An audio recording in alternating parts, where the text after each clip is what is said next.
Ինչ է տեղի ունենում Իրանում, բնականաբար, վստահաբար բացասական հետևանքներ է ունենալու Հայաստանի համար։ Որպես առաջին հերթին հարևան պետություն, տնտեսական լուրջ խնդիրներ են սպասվում։ Հայաստանն ունի 4 հարևան պետություն, որից 2-ի հետ սահմանը փակ է։ Մնում են Վրաստանը և Իրանը։ Վրաստանում արդեն 20 օր է լիքը հայկական բեռնատարներ են կուտակվել, կամ մայականորեն չեն թողնում նրանք անցնեն Հայաստան։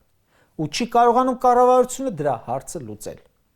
Իրանի հետ էլ պատերազմի պատճառով ունենալու ենք շատ վատ ոչ կայուն կապ, այսինքն պարենային, էներգետիկ, լոգիստիկ և այլ լուրջ խնդիրներ կունենանք։ Հնարավոր է գնաճ, հնարավոր է ներկրվող որոշակի ապրանքատեսակների բացակայություն։ Չի բացառվում, որ պատերազմի շարունակության դեպքում Հայաստանի տարածքը ևս վնասներ կրի որպես հարևան պետություն։ Հաշվի առնելով Իրանի ու ԱՄՆ-ի միջև թշնամական հարաբերությունների նորացումը և Հայաստանում Ամերիկայի հետ հակաիրանական նախագիծը, չի բացառվում հայ-իրանական հարաբերությունների վերանայում բացասական տեսանկյունից։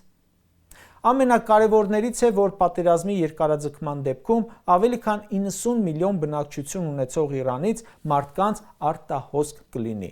Նրանք գալու են Հայաստան, Ադրբեջան, օկուպացված Արցախ, իսկ Իրանից բնակչության 1/4-ը թուրքախոս ադրբեջանցիներն են։ Իհարկե չի կարող այս պահին ոչ մի փորձագետ ասել, թե ինչ կլինի։ Հավանական սցենարները բազմաթիվ են։